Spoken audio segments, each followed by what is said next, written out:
On the night England conquered the world for the second time in a matter of months, Jurgen Klopp watched footage of the celebrations over and over again.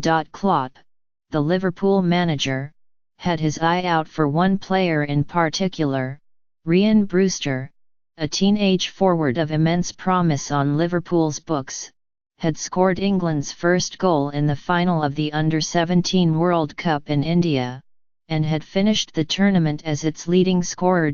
Klopp was well aware of Brewster's talent. He had invited the teenager to train with Liverpool's first team when Brewster was only 16. He had even found a place for the young striker on the substitutes bench for a game against Crystal Palace last season, a few days after Brewster's 17th birthday. After he had scored 3 times for England's Under-17s in the World Cup semi-final, Klopp had called him and told him to save the number. He was, clearly, delighted by his young charge's achievement. Klopp, like everyone else at Liverpool, holds high hopes for Brewster. The belief within the club is that he will mature into an elite striker. His performances in India seemed to bear that out. And yet, even then, Klopp was quick to strike a note of caution. For Ryan, this is just the start, not a landmark moment, he said. He is on a great road, but this is only the beginning. The summer of 2017 was a golden one for England. Between June and October, the country's much-maligned youth teams won tournament after tournament, embarking on an unprecedented run of success for a nation hardly used to international glory. A team comprised largely of under-18 players won the prestigious tournament at Toulon, France, for the second year running, on June 10. The next day, in South Korea, England's under-20 team won that age group's World Cup for the first time. In July, the under-19 team lifted the European Championship trophy in Georgia. The crowning achievement, recorded by Brewster and his under-17 teammates, arrived at the end of October. Along the way, there were several other near misses, too. The Under-17s only lost the final of their European Championship on penalties in May.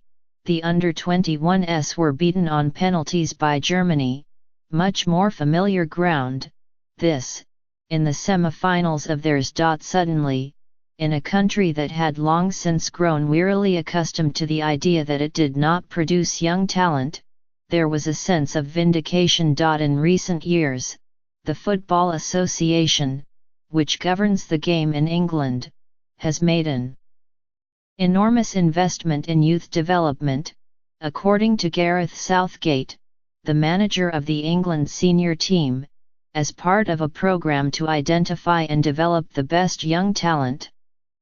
That is in addition to spending hundreds of millions of pounds on facilities at the national team's base at St.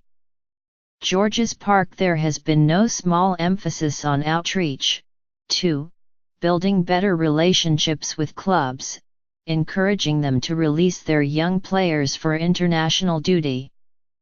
Premier League teams have done their part, too, focusing more and more time and resources on nurturing young players, not just building state-of-the-art academies to house them, but taking practical measures to help them grow. Some, most notably Chelsea and Manchester City, have arranged strategic loan partnerships in order to expose young hopefuls to first-team soccer.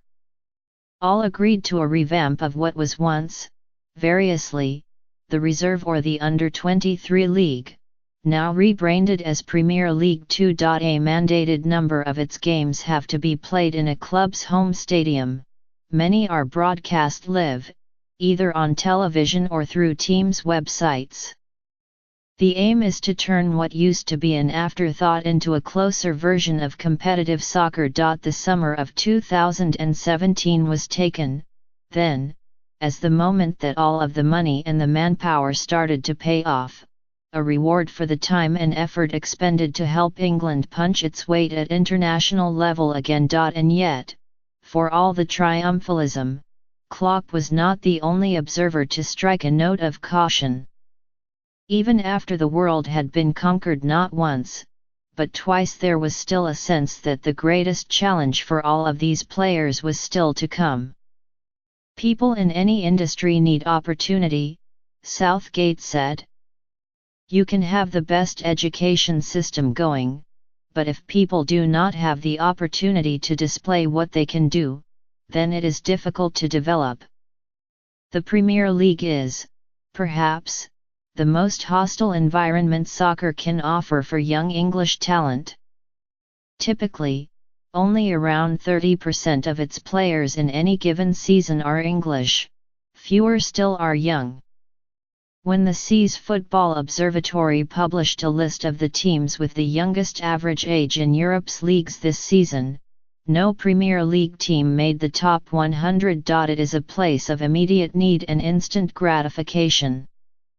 Managers, their positions only ever a couple of defeats from threat, are hardly incentivized to develop young potential stars they most likely will not see blossom. Instead, youth dawdles and drifts in what the former Wigan and Everton manager Roberto Martinez once called the 18 to 22 gap, that window in a player's career immediately after he graduates from a team's academy. At 18, such players are too inexperienced, too callow, to trust with Premier League stakes. They are sent out on loan, or remain trapped in meaningless youth soccer. By 22, many find they have been overtaken, or overlooked. Those lost years put England at a considerable disadvantage. Their peers in Germany, France, and Spain, in particular, tend to have played thousands of minutes of top-flight soccer in that time. Southgate's hope, and that of everyone at the Football Association, was that the success of 2017 would be enough to bridge the divide, to persuade the clubs of the Premier League, in particular, to see this as the moment to give youth its head. Hopefully the clubs have seen this summer that our young players are as good as any from across Europe and some of the rest of the world, Southgate said over the summer. Halfway through season, there are signs of promise. Adi Boothroyd, the manager of England's under-21s, has declared himself relatively pleased by the opportunities afforded to those players who shone this summer. He cautions, though, that he and the FA might have wanted more. His squad, the under-21s, UEFA semi-finalists this summer, has fared the best. Of the 23 players he called up, 13 have appeared regularly for Premier League teams. Only 5 have played fewer than 300 minutes for their teams, at various levels, this season. The Under-20 World Cup winners, meanwhile, have seen a couple of notable successes, a tandem Boothroyd calls the Everton connection.